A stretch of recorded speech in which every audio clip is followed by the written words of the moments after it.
We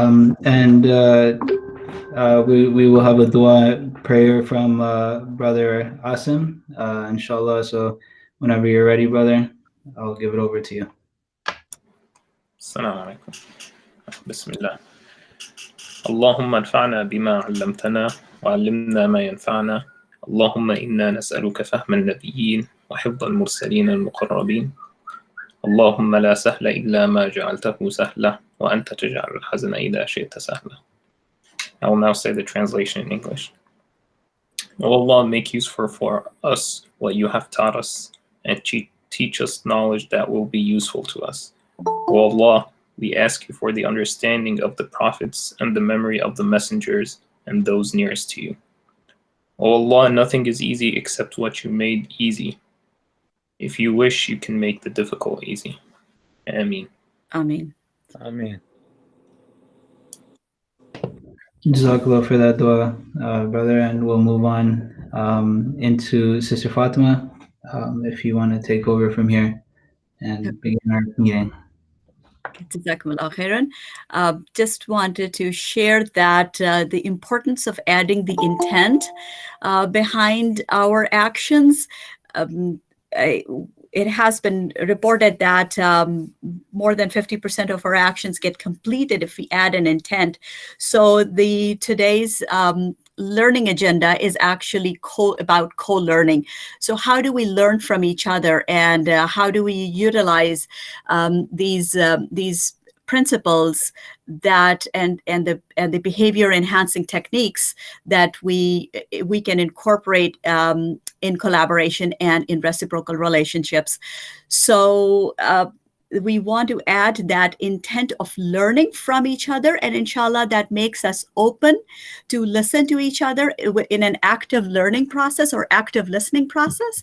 And hopefully with that we intend to, and we expect to harvest a lot more from this meeting than otherwise. So with that, I would like to share my my presentation. And so I would have to stop presenting and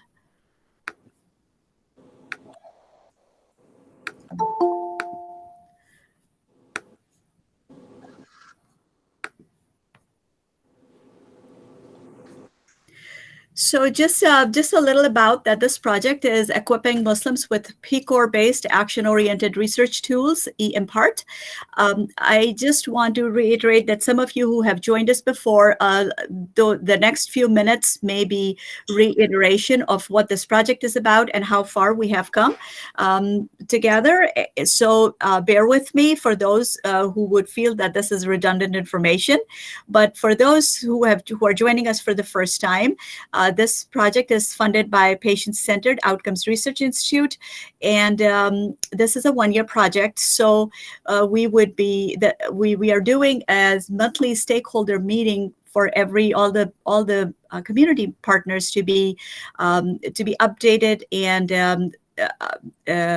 be with us throughout this project, because it's very difficult in the lockdown situation to keep everybody posted. Had it been not a lockdown situation, traditionally we have intended to be present at the different community-based organizations with our 10 community health workers. However, that presence is no longer there. So pretty much any kind of updates that would come out, it would only come out through these monthly stakeholder meetings that are happening virtually. But one of the positive things is that many more people can join us at the same time, and everybody can get all of this information simultaneously. So there are of course pros and cons to this lockdown. Additionally, this project is being run in collaboration with the Initiative on Islam and Medicine, headed by Dr. Padela, and Pastors for PCORI, which is headed by Dr. Paris Davis. Both of those organizations have been funded previously by PCORI, and what it means by being funded by PCORI is that they have expertise in engagement methodologies and PCORI methodologies. So under that guidance, we are running this particular particular project, and we are now we have now trained about 10 community health workers in PCORI methods and engagement methodologies to take the initiative forward. You've heard the dua, and the very purpose of these meetings is to, as I mentioned, that to learn from each other. And in addition to learning from each other, we are primarily focused on the patient-centeredness. And the patient-centeredness, it's as described by PCORI, the Patient-Centered Outcomes Research Institute. If you Google patient-centeredness, by the way, it would bring in a global perspective and UN perspective and World Health Organization perspective. So this particular context is actually the context of PCORI, which is not very different, but there are some specific technical differences among how the patient-centeredness is seen and viewed within the United States and within a global context. I just wanted to mention that. Being aware of what the context is for patient-centeredness. Now, the two more, of course, this meeting format is actually going to remain the same throughout the meetings. We have 4 more meetings left in this chain, and this is our second meeting. Each month we will be we would be learning about, of course, the project updates, and then we explore one basic PCORI principle. There are 6 engagement principles of PCORI, and so today we would be learning about the second principle. Next time it would be the third principle, which would be partnerships and collaborations, and so on and so forth in the next 4 meetings. We invite a guest speaker from from the stakeholder communities, and there are 13 different stakeholder types that we have identified for this particular project. In fact, according to PCORI, every single person is a stakeholder in community health in one way or the other, but all of the entire stakeholder body is divvied up into different stakeholder types. We have covered some of it in the previous meeting, though it's not the focus of this meeting today. Some of this materials, you can find it on our website and on the social engine, where the project updates are also being posted. I would like you to explore worryfreecommunity.org and the social platform that we have. It's called Mosque PCOR. It's called Mosque PCOR Community, and you can access that through our website. After the guest speaker, we will have the question and answers. It's an open platform, so people would address it. Any kind of questions relating to this particular project, or you can also ask questions relating to the topic that the guest speaker will bring in. Why focus on a why focus on a community health project? If you think about it, right now the entire country is going through a crisis situation, and it's the COVID crisis. And where we're sitting here and talking about community health projects in general, and we're talking about engagement methodologies. Why is that even more important in today's pandemic crisis? Here is a lesson why. If you look at the stats, 40% of the deaths that happened during the COVID happened in nursing homes, and many more people, as we were talking about earlier, are not wearing masks. A lot of this has to do with where people are in their learnings, and where people are with their information and the trust in the entire healthcare system. So these meetings, these stakeholder meetings, are actually are taking a very didactical approach when we are empowering the community health folks and people who are vested in the community health organizations. We are empowering with these tools and these principles and these techniques to take them and embed these in your routine operations. For example, we will learn about the co-learning principle, which is extremely important because it is the learning aspect and people being on a different levels of learning where we are not coming to terms with the same protocols. For example, people not wearing masks. Not everybody believes and not everybody has the information as to what the mask can do. They may be having the information, but they are not adapting to this information. So when we are in tune with these engagement principles that PCOR is emphasizing, you're actually able to make that kind of impact that is extremely necessary in during these crisis situations, so everybody behaves in the same fashion. And that's what the engagement principles bring.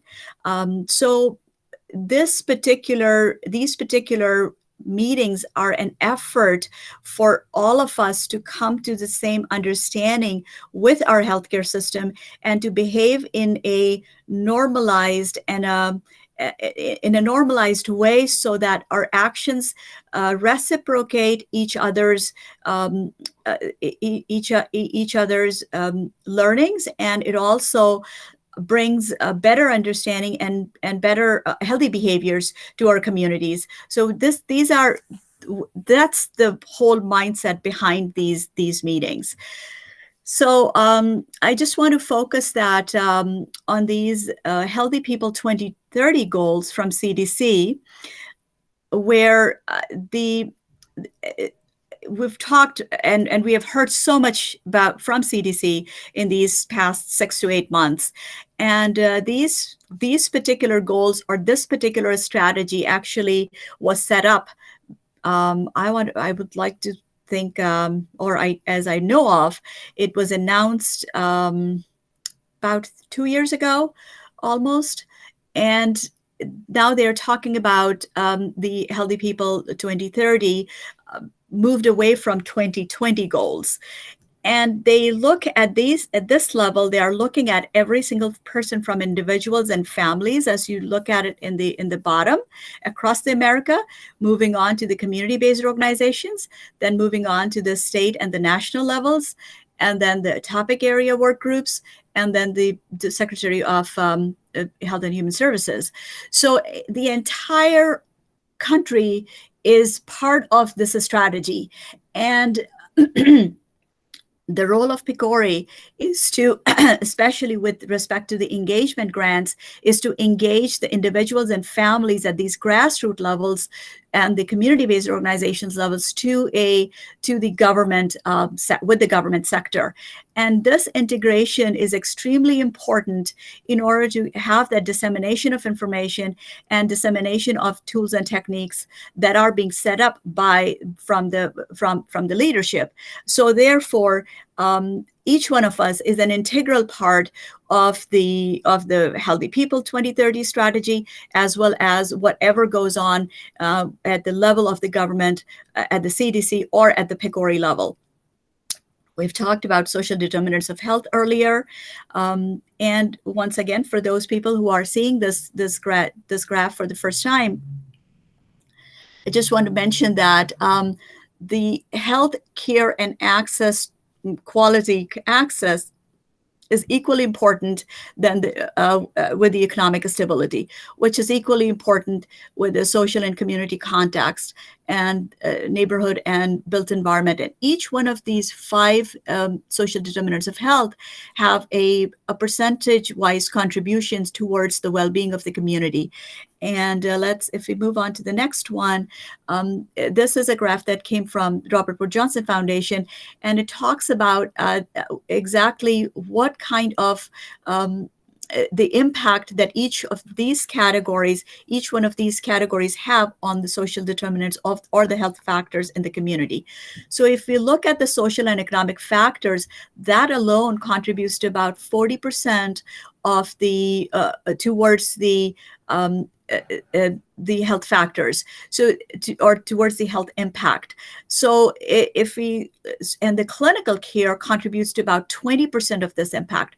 So this again reinforces the importance of a stakeholder engagement among our communities. People think that, I help out for the unemployment, or I help out with the domestic abuse cases or the shelter services, I don't really provide healthcare. Yes, you do not provide healthcare directly, which is the clinical care. However, those services are ever more important as economic and social factors towards the entire community's well-being. So this is how we all relate to each other, and this is how we all integrate with each other with respect to our health factors and changing behaviors. So therefore, the importance of being stakeholder engagements. After this, I want to quickly go over the progress of the EMPART, actually not the progress, the introduction of the project and where we have come, or from where we have originated and where we are heading. So back in, this particular project is actually not a new project to the mosque community or the Muslim community. It is actually the roots started back in 2016 and 2015 when Dr. Padela started to talk to PCORI and started to put another project together, or the previous project together, called EMPART, Engaging Muslim Americans for Research and Community Health. That was a 2-year project. It culminated in a conference, it was AMAP conference. That was the first Mosque PCOR conference, happened in October of 2019. And one of the outcomes from that conference was actually the Mosque PCOR Toolkit. This particular publication is available online. And in fact, I will send out this particular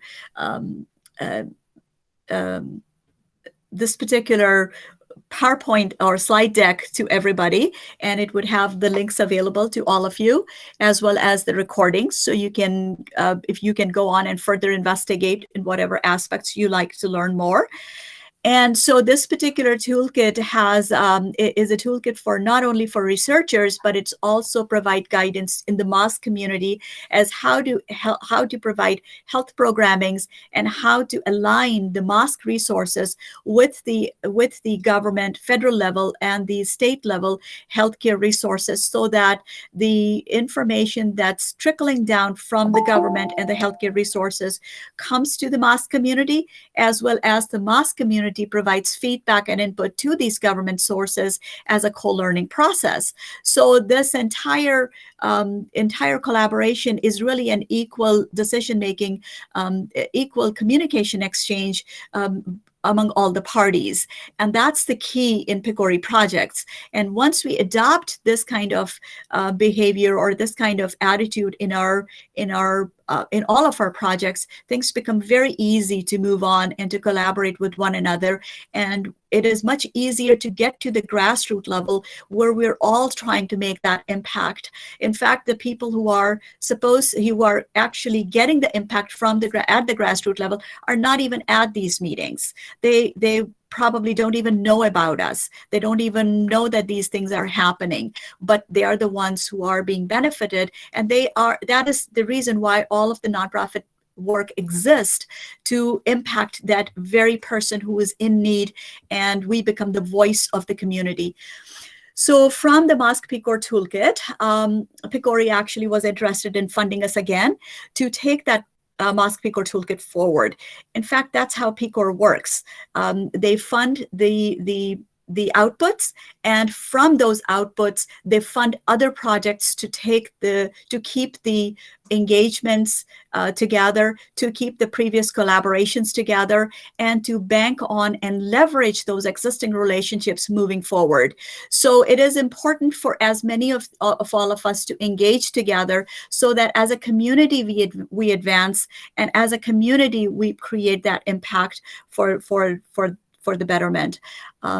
So this particular project, EMPART, was then tasked to take the Mosque PCOR Toolkit and to disseminate that at a wider level.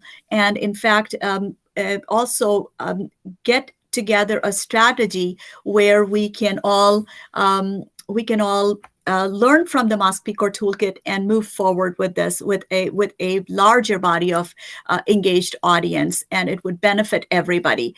So we are looking forward to another AMAP conference in 2021. In fact, that's a part of their grant-funded project. And the second conference will happen in June of 2021, inshallah. Again, the timeline with respect to EMPART project, we recruited 10 community health workers. All of them have been trained in the Mosque PCOR toolkit as well as in PCOR.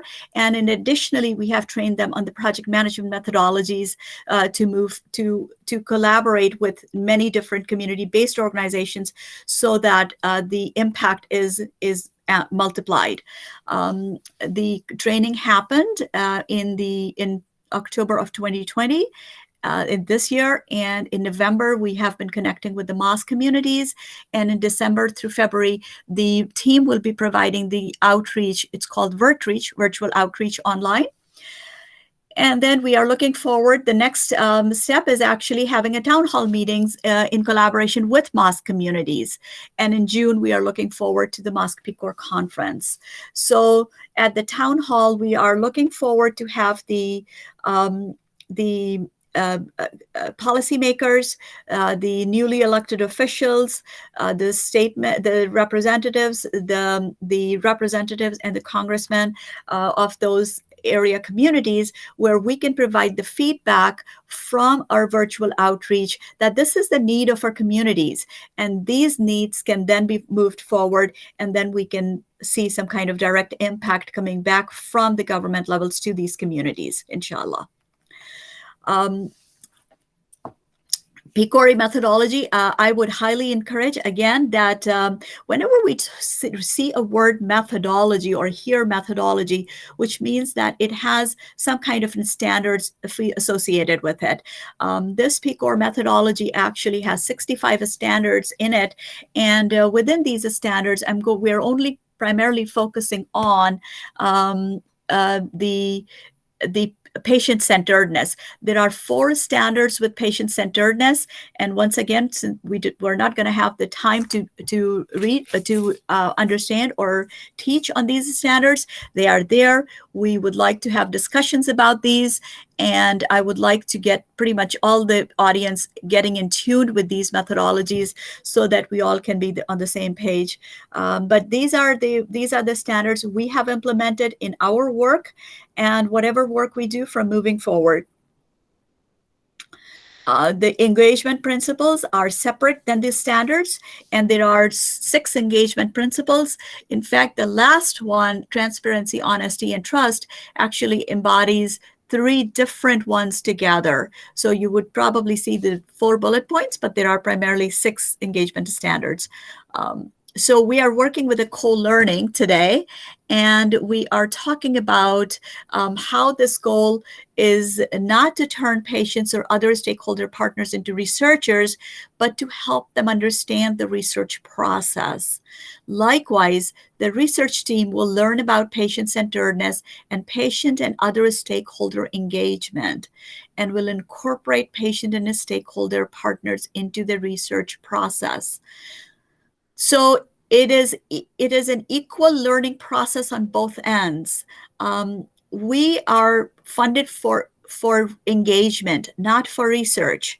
However, the engagement also does the same thing. It learns from the stakeholders, from the patients, from the patient's caregivers, from the patient partners. And it also learns from the research partners as to what it takes to collaborate, or what are their priorities, where their preferences lie, what makes things work for them. So in COVID context, for example, why we want to understand why people are not willing to wear masks. What are the barriers in these process? So see how just one basic principle can help us understand other person's behavior when we are open to listening to them and open to learning from them. There are many more people that today are still don't want to keep healthcare coverage. They are willingly turning themselves away from having a healthcare coverage, even though there is a threat out there. And we want to know, and it's our job as a community-based organization to learn what are those barriers. And we are actually, as a team, doing that. We would also be hearing from Moina Hussain today, who would talk a little bit about some of these barriers and some of the and we would also hear from our special guest, Jeff Kubik, today, as he shares the liability principles or the liability take, and he represents the larger insurance industry body, and in particularly in context with Blue Cross and Blue Shield.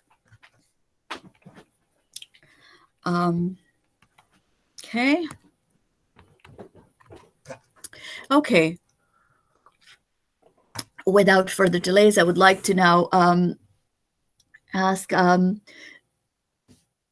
Moina Hussain. Moina is an expert in both marketplace and ACA, ACA health enrollment, and especially in Medicare solutions as well. She's an expert in original Medicare, Medicare Advantage plans, supplemental coverage, dual eligible, and prescription drug plans. Her work is at the grassroots level, where the rubber meets the road. She serves individuals and families by understanding their needs comprehensively, and then designs a catered solution that fits their needs. So she learns in this process, and then she actually designs the solution that fits their needs best. So she is at a grassroots level, and our speaker guest, Jeff Kubik, is at a state and a regional level. So I would introduce him in a minute. And she has been providing, so with respect to Moina, she has been providing the health access solutions to the community since 2013 and serves in 9 different states across the US. Moina holds an MBA and has a 15 years of insurance industry experience. So this is not something new to her. The insurance industry is not something new to her. However, since 2013, I have pulled her with me on our team to provide health coverage and to help out a much larger and with a much focused target audience. And let me introduce Jeff Kubik to you. Mr. Kubik is actually an attorney with an MBA from University of Chicago, who has been in the insurance industry for more than 40 years. So we have a wealth of experience here, guys, with us today. He specializes in the fully insured individual and a small group marketplace.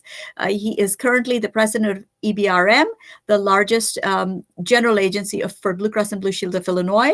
He has experience in processing claims and managing risks for both individuals and small groups, including the forming and managing of a company that provided full-scale administrative and risk management services for Blue Cross and other carriers. So with the least amount of delay now, I would like to have Moina talk to us a little bit about how she has been helping the community in different ways at the grassroots level. Moina, are you there? Yes, I am. Thank you. Assalamu alaikum, everybody, and appreciate you joining us. And thank you so much, Fatma, for inviting me to talk about that. So first of all, let me introduce Fatma gave a really great introduction of me, that I have been doing this. I am a part of the team since 2013 and really proud of it, and many more things to achieve. We have achieved great things, and inshallah, in the future, we are going to achieve more things. As a broker, I have been dealing with different insurance companies and different community members at the grassroots level, single level. And I just wanted to say that, I don't see myself as an insurance agent. I see myself as an access to care provider with the information, or with the patient or my client as the star. and cater to their needs instead of what benefits me. We all our team, we really focuses on what is community needed, and specifically because a healthy individual is healthy mind, healthy body, healthy individual brings a healthy community forward.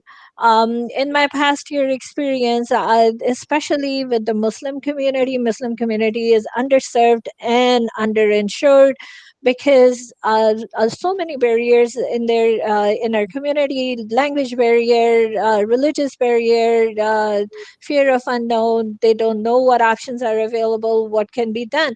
Even as of today, especially with Medicaid, because the Medicaid industry or Medicare, sorry, not Medicaid, Medicare is such a difficult it's concept to understand, and the parts that are available there is that, it took me 2-3 years to fully understand how it works, and now it really able to help people. Now, simple solutions, simple questions like, people who who needs, let's say, insulin, or they have diabetes, they are not able to find their diabetes testing strips, or even though they are insured, they are not. So giving you an example of patient centered, so they call me and they say, no, this insurance does not cover anything, and then you have to explain. Sometimes it's just education, sometimes it is that you have to call the insurance company back and figure out what is the best solution available for them. Giving you an example of insulin or the testing strips, people will say, oh no, my clients would come and call me that no, we are not able to, the insurance does not cover the testing strips, and it's not possible that testing strips are not covered by insurance. And then you realize, and then you teach them that, hey, this insurance does not deal with all the types of testing strips or testing machines that are available for diabetes. It is one particular one that you have to do. Sometimes it's just as simple as that. Then sometimes they have like in the billing insurance, and as Jeff, part of the EBRM, who works with Blue Cross and Blue Shield also, it's a great help because over there we can talk individually and get the personalized solution for our patients, and provide them with the solutions or the options that are available. Our biggest focus is that there are options available, and whoever is our client or the patient, whatever decision they make, it has to be an educated decision. They should know all the implications, they should know all the positives, they should know also all the negatives that they are getting into, and instead of coming up blindly following or choosing a plan blindly, they need to understand that this is what they are looking forward, or this is what they expected that the insurance will cover, and all of that.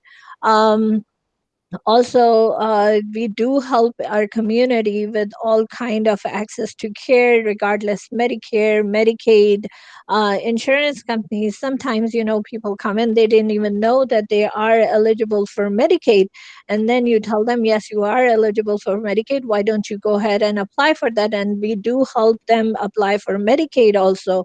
So it's not just that I see ourselves, my team at Worry Free, that we are not agents or brokers as general agents or brokers. We see ourselves provide taking care of access to care for the community.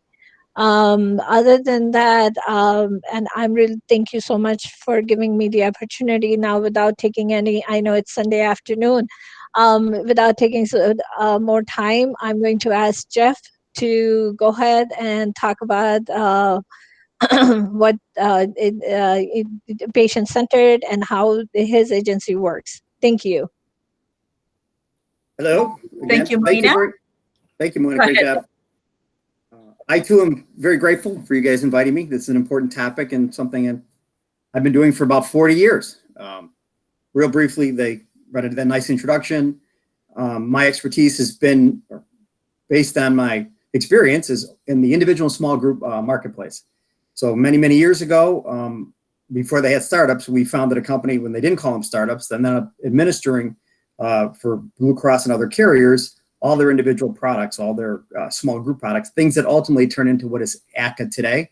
So I'll be able to answer some questions. Hopefully I won't over talk, which Moina knows I do too much. I really enjoy the topic. So I have a lot of experience to answer some of your questions, but I kind of would like to start moving right into ACCA, kind of where we see the first confusion come out in the community, and how some parts of ACCA pricing, not a technical, a very simple pricing model, how that kind of helps a little bit, and maybe that'll generate some additional knowledge for you guys and get us to the point where we can get some questions. So what I want to start with was...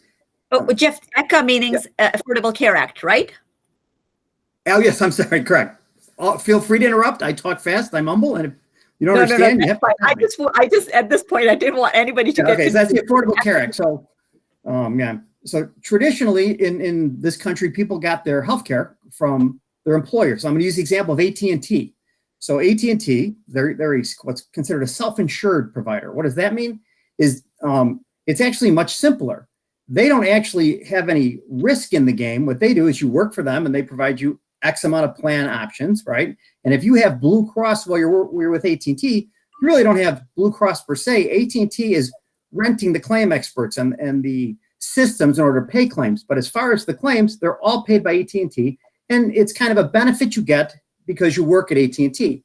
And that's in fact simpler. It's simpler for the consumer, all the stakeholders, because there is no real risk involved in it. They're paying the claims because you work for them and you've chosen these plans.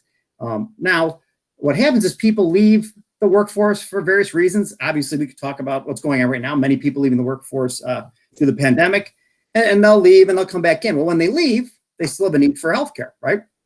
So what happened about 10 years ago is we went from a certain format where we did healthcare to this ACCA, this Affordable Care Act platform. And the way that works, if you leave your AT&T Blue Cross plan and you now come to a ACCA Blue Cross plan, that's a fully insured plan. That's completely different. What that means is, in essence, the insurance carrier is making a guess, an educated guess based on how much they collect from their customers, how much left to pay out in claims, right? As opposed to AT&T, where they just pay it out whatever it comes in. So with that comes a lot more complexity, okay? We have different rules because we have to make sure that we pay out X amount of benefits and we don't go past what we've collected, or we would be out of business. And that makes things much more complicated. A real good example is even billing. If I have 100,000 employees at AT&T, I don't send out 100,000 bills, right? But if I have 100,000 members in my Affordable Care Act policies, I have to do a lot more very expensive administration. And it just becomes more and more complicated. I'll say Moina, who's an expert at this, makes it much easier. We found that in my current business, EBR, but for 20 years, we've been distributing these kind of products, not sales, but product design, working with the carriers between people like Moina and the insurance carriers. And with the confusion and complication, that's become really helpful. And if you're in the ACCA community, you would see they've really made room for that. They understand that this confusion, even though the carriers put out lots of paper and lots of online stuff, it's very difficult and very complicated, and that's where they come in. So that's kind of where a lot of the confusion started, is these people had these simple ways because they were in the self-insured plan. Then they went into these ACCA-funded plans, and it was much more difficult because we had these insurance companies guessing on how they could do this and still maintain a quality product to the people, right, without going out of business. So then when ACCA came around, there was one portion of it has really helped kind of clarify that. And if everyone, all the stakeholders kind of understood it, it would kind of make things a little easier. And that's kind of how ACCA's priced. So everyone who's heard of the Affordable Care Act has also heard that that law federally made it that you had to pay out 80 cents of every dollar. Have you heard about this? Shake your heads. You have to have 80% has to go out in benefits. So for every dollar collected, 80% has to go out in benefits. And if the insurance carrier doesn't pay out 80%, then they have to refund that remaining premium to their policyholders. All right. So that kind of focused people on where the cost is. Because remember, they have to guess to make sure all their costs match the premium that's collected. Fatima, can I share my screen? I have one slide. Absolutely. All right. I didn't want to do too much. I didn't know if it would work. No. I'm going to attempt. I think I can do it right here. Let me see. Now you can do it. Luck. Is that you? Is that me there? Let's see. Anybody? Didn't work, did it? So on the I'm going to share. How about a window? Yeah.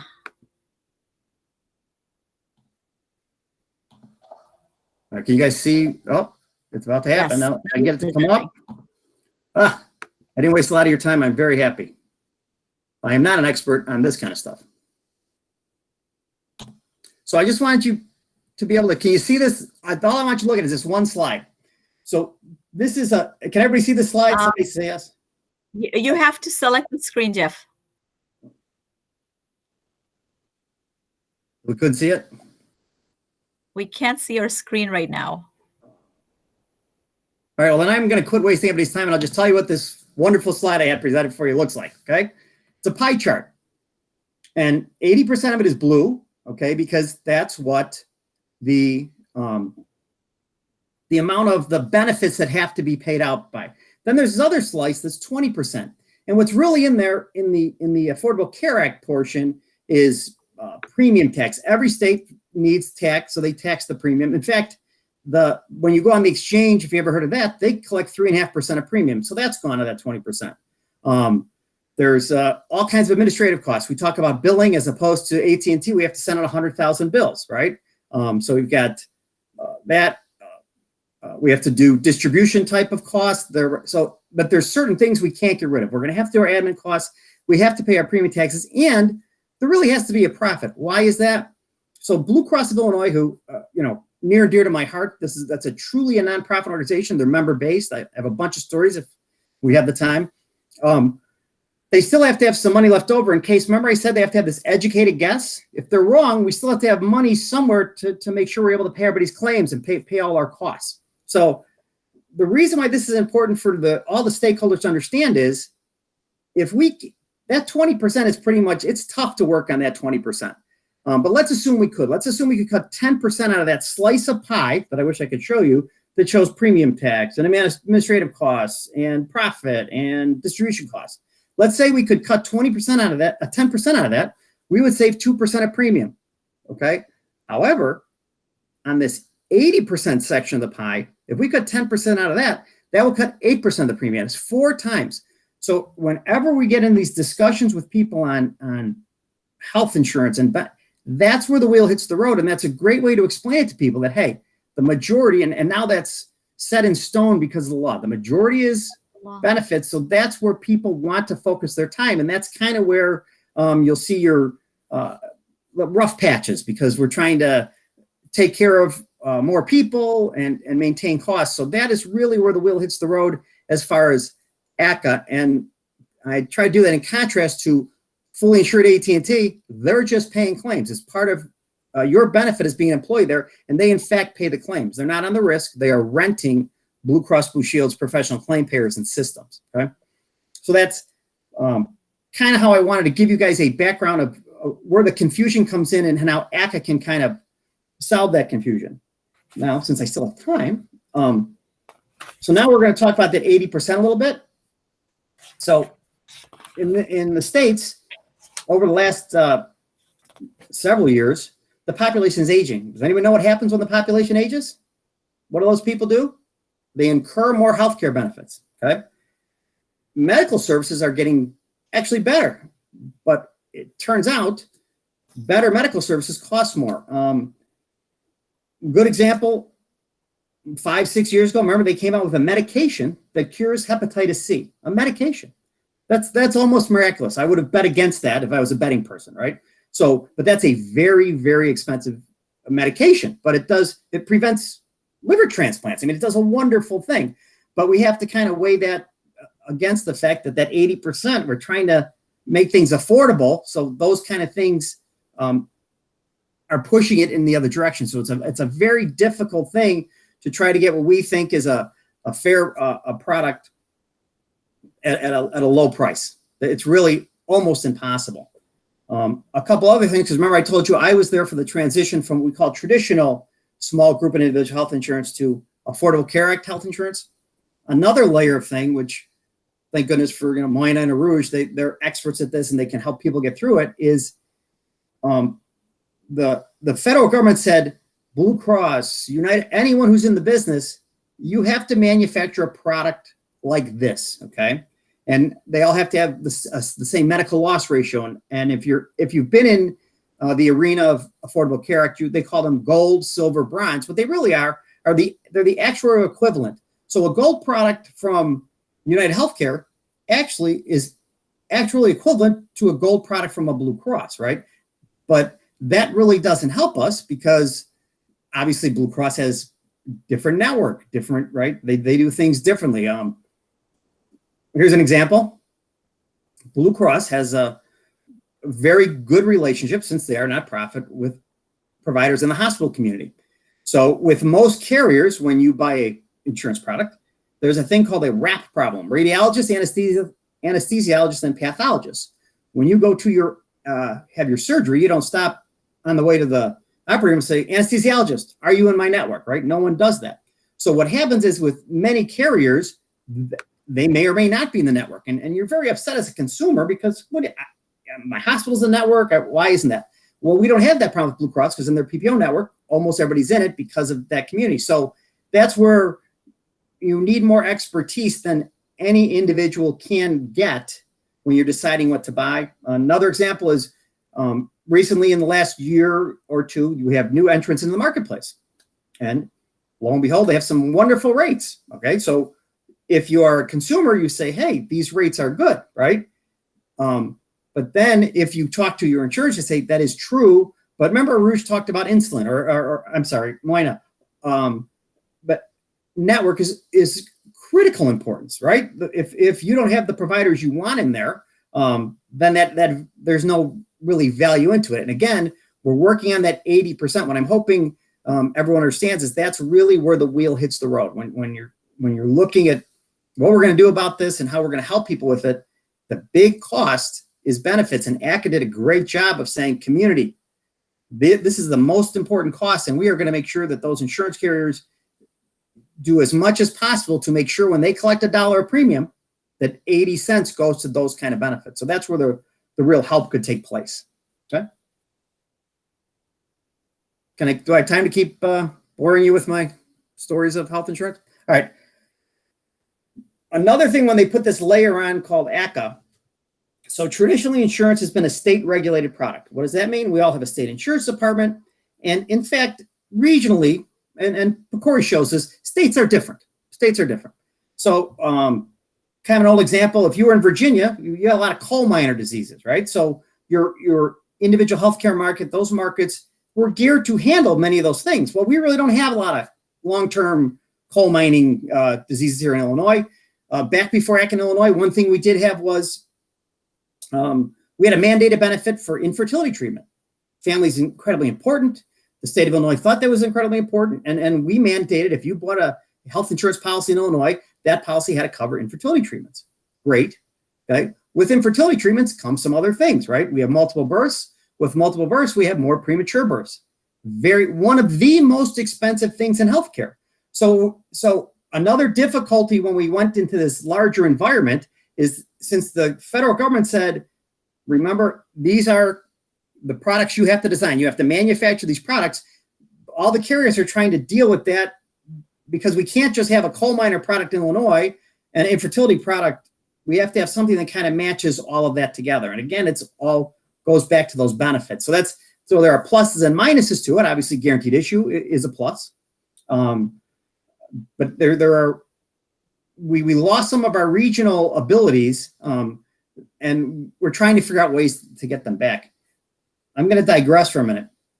When I was talking about, and this is maybe for questions or for you guys to talk to your other stakeholders, with the advent of COVID, we're doing a lot more of what we'll call it telehealth.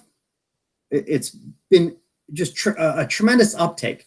So one of the tenets of ACA is we want to make sure that an insurance carrier doesn't come in with no a very small network charges very low rates, because that would be unfair, right? So the government's trying to make it fair and say, you really can't enter this market unless you have some kind of provider network penetration that isn't too small. With the advent of this telehealth, there's going to be many discussions coming up in the near future is the fact that I can telecommute with my physician, or my behavioral health is a big one. They prescribe psych medications and things like that. That's been going on for years in the telehealth marketplace. But do I really have network in DuPage County if I'm allowed to do my telehealth in Carbondale with a good group of providers out there? And I'm old and I want to go see my physician. So that's something I just threw that out there because I find that curious, and I think it's going to be a pretty large issue coming up, because it's been extremely successful during the COVID crisis, this telehealth phenomena. So I wanted to touch on that. And what else did I have for you guys before I open up for questions? This is the third rail of healthcare, pre-existing conditions. You've all heard about that. It's been in the news a lot, correct? So prior to ACA, pre-existing health conditions were really considered a form of a benefit. It really wasn't what we're looking at them today. So what a pre-existing health condition meant was consumer, patient. We've identified a malady that you have, okay? And what we're going to do is we're going to postpone paying for that malady for 12 months. That was the standard. But we would pay for everything else. We will insure you and take care of you. And then after this time period, usually 12 months, then we'll cover everything again. That ended up I had some personal examples where that saved 40% of the claims cost. Remember that big claims thing? Okay. And since I had some history in paying claims, when I was much younger, we would see claims and the client would say, doctor, I would have been here 4 weeks ago, but I had to get my insurance. I had this terrible stomach ache. So that patient, we would accept that risk, but we'd say, hey, we're not covering related to your, why you bought insurance and went to the doctor. But that person, 9 times out of 10, it wasn't a major problem, but they were scared. So now they understood. Remember, you talked about how these stakeholders aren't buying insurance. That was a way to really get people to understand the importance, because they were scared. What if that was a horrible, expensive disease? So they would keep their insurance. So pre-X has gotten a little,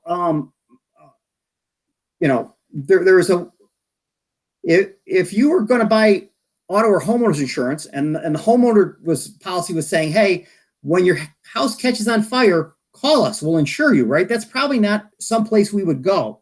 So with that, with the pre-existing conditions, it may be something that's going to come up again because people kind of misunderstand what it was used for. It was actually a form of a benefit many, many years ago. And that's not a good thing to say in groups. Usually, people are unhappy with that, but it was really something that held down the cost of care and really made more people understand the import of having health insurance as opposed to waiting to buy it when you in fact need it, which is not the way our system is set up.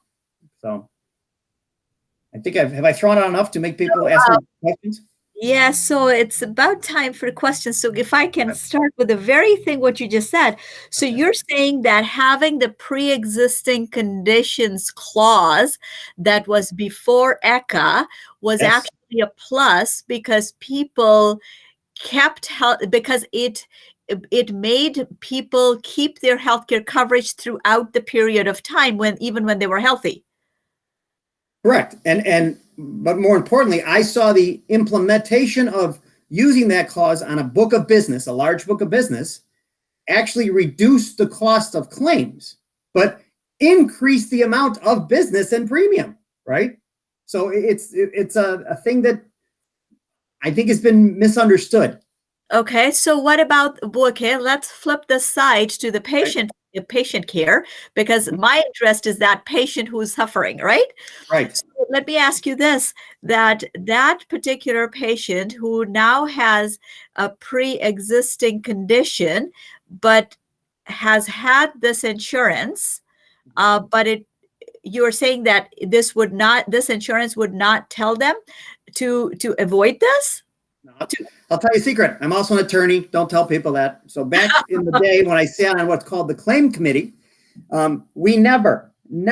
So if, as a general rule in all of healthcare, as long as you maintain your insurance policy, we did not institute a new pre-existing condition waiting period. Now that was not true. If you said, hey, I don't like this kind of policy, I want a different kind of policy that's really much less expensive, that wants to look at my health to determine that. And that's enough. We may not want to do that. We may not want to charge premiums differently based on your health risk, but we may want to know your health risk to say what pools we put you in. But I don't want to go there just yet. That gets a little complicated. Yeah. So yes, as long as people in traditional insurance prior to ACTA maintained insurance, pre-existing conditions was not a problem. And even for those people going into the market, it was generally not a problem because we didn't decline them for a pre-existing condition. Now, we declined them for an uninsurable condition. But that's not what Pre-X was about. Pre-X was something else. It was, hey, you need to keep your insurance, right? And we want to make sure that we're not paying because you just realize your house is on fire and you want to buy insurance. Okay, so now the pre-existing conditions have gone away, or that right. particular, and the guaranteed issues is there because that's right. what it's against, the guaranteed issue versus pre-existing conditions. So the guaranteed issue in the era of guaranteed issue, right. What would you say to those people who still want to remain uninsured? Well, I would, first of all, I would maintain guaranteed issue, but I would also maintain pre-existing conditions. All right.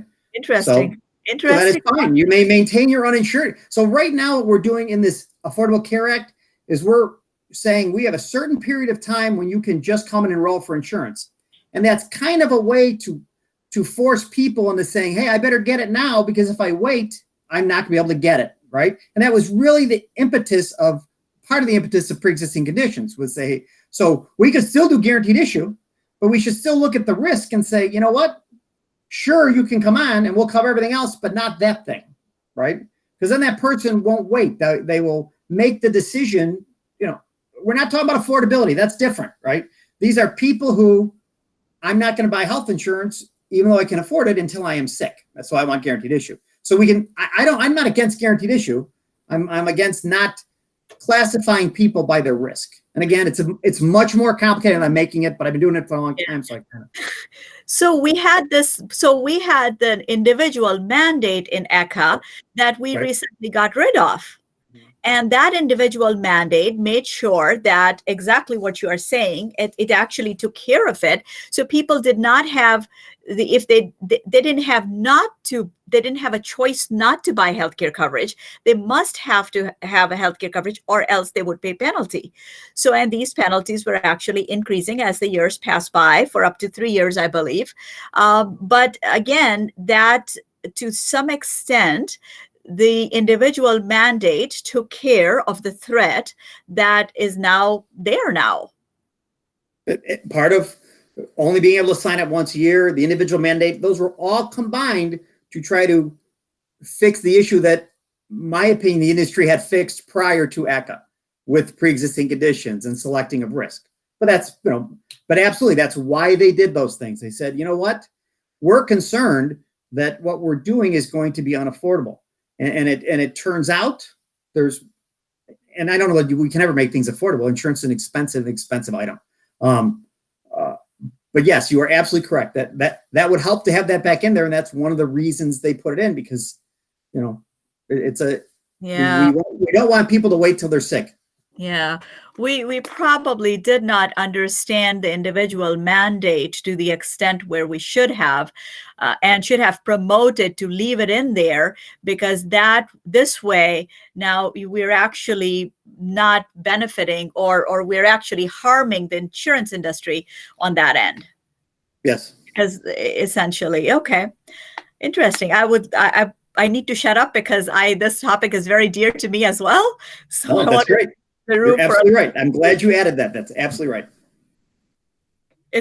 And please feel free to ask any questions from all of us, and we can. If Jeff would love to answer these, I would like to.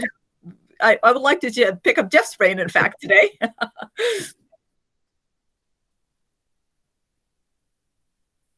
Anything?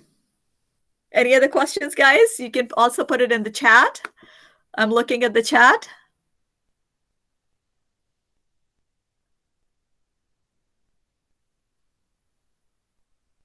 I saw one that said, what are the benefits of saving 2% of premium tax? So premium taxes is part of that 20% wedge, right? So if we could go to the states and say, you know what, we would prefer you didn't charge premium tax, right? That would decrease premiums by that amount, okay? But the point I was trying to make is, for the dollar of insurance, to make it 98 cents, I don't know that anyone's going to jump up and down, okay? It's difficult for the states to do the fact that ACA, the exchange, charged 3.5%, well, they use that to do whatever the exchange does, their business. So those areas are much more difficult to address. And for all the stakeholders, it's much more, I'm going to say, easier to focus on that big chunk called benefits, because that's where the money goes.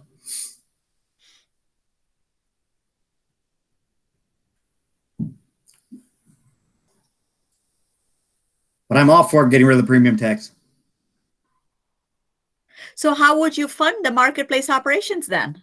That'd be the problem. That would be the problem. I would do it privately. I believe I would do it privately, but Privately, interesting. Oh wow, it's an interesting. So Jeff, we are going to see EBRM giving tax credits. Sign me up, man.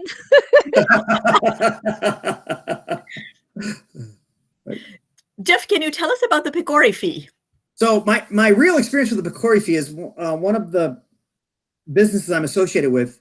We do some claims paying, and every year we collect from the groups that we pay claims from a PCORI fee, and that's what helps fund what we're doing right now. So that's my original understanding of PCORI is it was a fee, and then as I looked into it further, it's an organization to try to get knowledge out there of, and again, it's a super complicated thing. And if you're not at AT&T and you're in the individual marketplace, you need Moina, you need a Rouge, because they do a wonderful job, the insurance carriers, of publishing all kinds of wonderful things for you to read and online stuff. You're not experts. You're living your lives, running your businesses or whatever you're doing. And it's much more difficult, even though they're doing the best they can. Even the exchange, they're all doing the best they can. But thankfully, the exchange allows for an agent to help you there as well.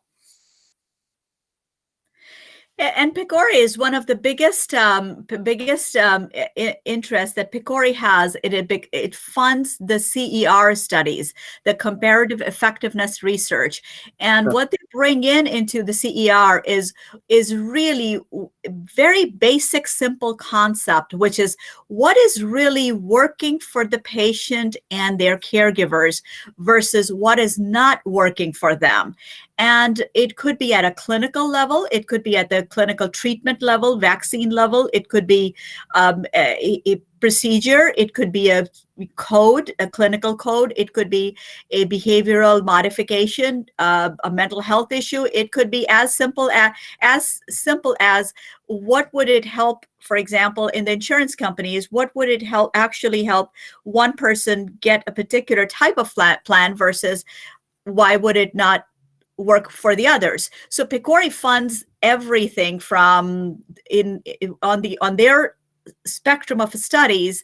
They are funding all kinds of studies, from engagement to comparative effectiveness research with the clinical trials, all the way to dissemination and adoption of these best practices and methodologies. Because overall, in general, we as a society must bring our per capita healthcare costs down, because it reached up to, and Jeff, correct me if I'm wrong, it reached up to $9,000 per capita, which is unheard of in the entire world. It is a very expensive undertaking, the healthcare. 2 points on that, and some of that information is from PCORI. The 3 things that we now have extensive evidence, absolute proof that we can bring down the general cost of healthcare, okay? Quit smoking, exercise, and lose weight. And the data is absolutely clear. Everything else, the preventative care where you see your doctor and we're saving some giant claim, we're still working through that to say, does this really impact that? But we have unbelievable amounts of evidence that is an absolute driver of healthcare costs, those three things. Absolutely. And then through PCORI, there's other things, I'm going to call them claims management. Once we have a population insured, we absolutely can say, hey, I know these people are diabetic and obese. And if Moynihan sold us a plan that works on that, they will follow up with them and make sure they have their planning strips and make sure they're on their weight program. And that kind of fits in those other three items. But that's not the general population at large. That's once I have one of these risk pools where I can go through them and say, hey, the claims are coming from these people and they have these comorbidities. They have high blood pressure and diabetes. So what you're talking about is incredibly important. That data is how we're going to drive down costs, hopefully. There's another question. Is it safe to assume that a lot of the research is survey methodology of community members? Well, there are different types of PCORI researches, or I want to say PCORI projects. One of them, basic one, is actually the engagement award, which is we are funded out of.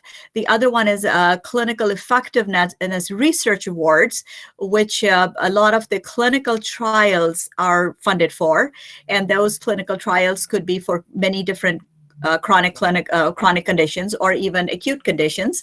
And then there are dissemination awards, which measures the adoption or the rate of adoption of a particular treatment protocol. For example, a rate of adoption these days that PCORI is funding is the glucometer, those patches that are going on the arms or the bodies of the patients, where it measures the blood glucose level pretty much on a constant basis. And if you put a phone on this patch, it actually tells you what the number is. So they don't have to poke themselves. So one of the largest studies that I saw coming up was basically the adoption of some of these technologies that are out there. But with respect to the engagement, they are primarily measured not even by surveys. Surveys we provide in the engagements as to if we are collecting a particular trend from the consumers, and that's what mainly it's about, or getting to know what their needs are. For example, as Jeff has pointed out, is there a need for a smoking cessation program? We see that there is a prevalence of smoking in a particular community, but is there even a need for a smoking cessation program? There may be prevalence for smoking, but none of those people are really interested in stop smoking. So what would you do to actually educate that market for the adoption of a smoking cessation program? So those are some of the things that engagement awards work with. What infrastructure would each mosque need to participate in the various kinds of studies? There is a lot of infrastructure when it comes to PCORI studies. In fact, there are 9 different patient registry networks that are out there across the nation. So there are only 9. And Jeff, that's why your agency is one of the largest general agency for Blue Cross, because you're directly related to these patient registries. Can you tell us actually a little bit about those patient registries? That I cannot. I don't have the expertise to really help you with that. Okay. That's fine. I can pitch in a little bit on that end. Thank you very much. Save me from embarrassment. Sure. So these patient registries are actually at a national level, and who oversees it? CMS, the Center for Medicaid and Medicare Services, or Central Management Agency, or Central Management Services these days, and CDC, and American Health Research Quality, AHRQ. These are the agencies that are looking over the patient registry networks now. And in fact, the registry networks they upload the data directly into the AHRQ. So every single drug that has been dispensed from Walmart or even over the counter, the data is actually gets into the AHRQ's database as to exactly this amount of medications has been dispensed. And these are the people who are actually taking up these medications or any other protocols. So this infrastructure is already there. As long as what are the mosques that needs to participate in these, they need to have. Mosques really don't need to have any infrastructure. The patients that are coming to the mosque, they can be educated in the health and healthy behaviors. They can be educated in the choices that are out there for them. These patients are actually going out and using these services anyways, and their data is being recorded at the national level for sure. But the mosques can as the patient centered or as a patient catering to their patrons, an organization that caters to their own constituents or their own patrons, their investment is in the well-being of their own patients or of their own members who come to the mosque. So I believe that it would be helpful for the mosques, and it would be helpful to their patrons to educate their people in what are some of the choices that are out there for them. And because again, at the grassroots level, where are people going to get this information if they are primarily coming to the mosque and they are relying on the mosques for these kind of information or any of these kind of useful information or some of the threats that are out there. So I hope, Brother Ishaq, that I answered a little bit of your question at least. So the mosque really, if the mosques are trying to participate, they are basically, bringing in or connecting with the patients themselves, and they can present or they can participate in learning more. And one of the biggest things that the mosque can do is because there are a lot of youth involved in their programs, and the community members who come from diverse backgrounds, they all can be educated in what are some of the infrastructure that has been set up by the government to connect the grassroots level to present with these options. And additionally, the mosque can build capacity within themselves. So, for example, there can be a group of scientific-oriented minds that can be educated on community health research. They can also be educated in the mosque PCORI methodology to connect, to answer the questions that people are asking. And then they can also become the voice of the people as to what works for them. We don't have a voice that goes back to the government, that goes back to the agencies where Jeff is. We need to, as the grassroots organizations, we need to have capacity within our community to talk to the language, to answer the questions, to get in tune with these infrastructures. So we need to be educated in this language, in the ways where we provide feedback that can be uptaken by people like Jeff and their communities, by people like PCORI, and by people like CMS. At that level, we need to make that difference. And this feedback need to reach them, because that's where the policies are coming from. So this is where this project brings together. It brings together these multi-level stakeholders at multiple, from all the way from the PCORI level, from the government level, through the level of Jeff, and through the community-based level, and to the grassroots level, because this is now becoming a chain where we're all hearing each other out, and we can be voicing their concerns. We can have a path designed where we take this feedback, aggregate this feedback, put it together as a solution, that this is what we need for our community, and then hand it over to people like PCORI, people like CMS, people like the EBRM general agency, that this is what we are interested in. This is what we need to. If we have 10% of our community which is uninsured, we need to have structures in place so their risk is not just becoming the risk on the insurance industry. We are all sharing that risk, and they themselves are coming forward and getting the healthcare coverage for themselves as well. That was just a side note, but it is an important point to make that everyone must be insured one way or the other. We have some other questions here. Does PCORI fund EMR to providers? Cost effects and impacts how doctors run their clinics. Let's say it provides the provider has only ECHA based. Yes, there are. The PCORI actually funded $2.8 billion worth of research, and there were some projects that came to my knowledge that was EMR projects as well. So I would encourage Iman Medical to actually look into the PCORI's portfolio. It's PCORI.org, PCORI, PCORI.org, ORG. Hang on, let me type it here, PCORI.org, and you get, not ORGH, but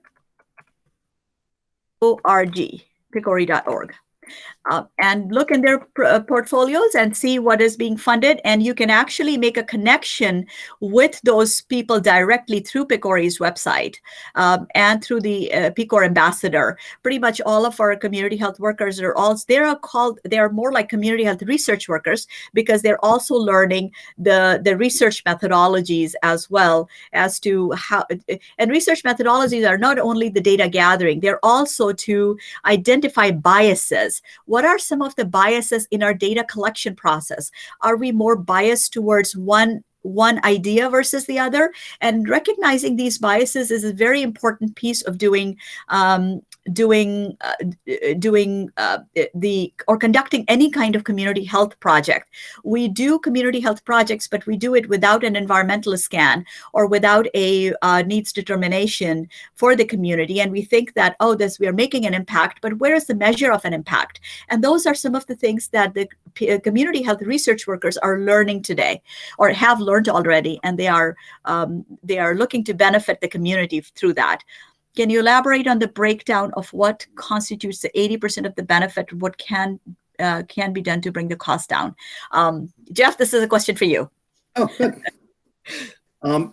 Well, let's take Blue Cross of Illinois. When ECHA first came in, Blue Cross committed to staying in the marketplace, and most other carriers de facto fled. So there's a state law in Illinois that says if you leave the insurance marketplace of Illinois, you may not come back in for 5 years.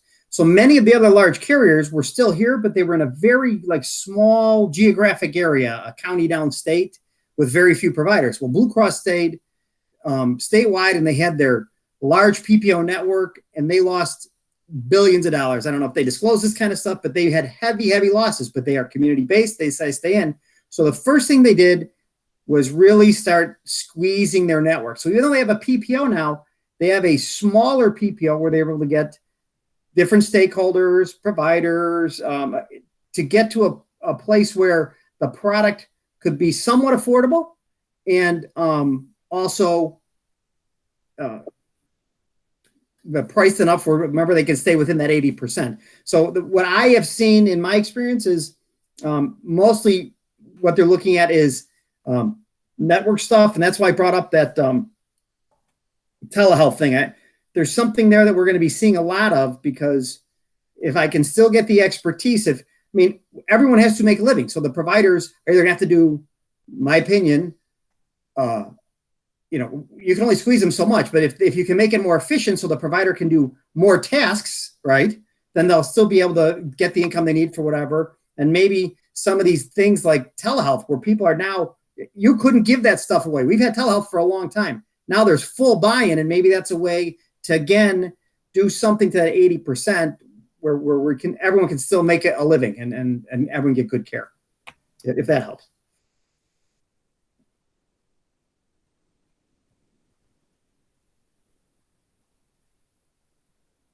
Any more questions, guys, for Jeff, for Moina, or myself?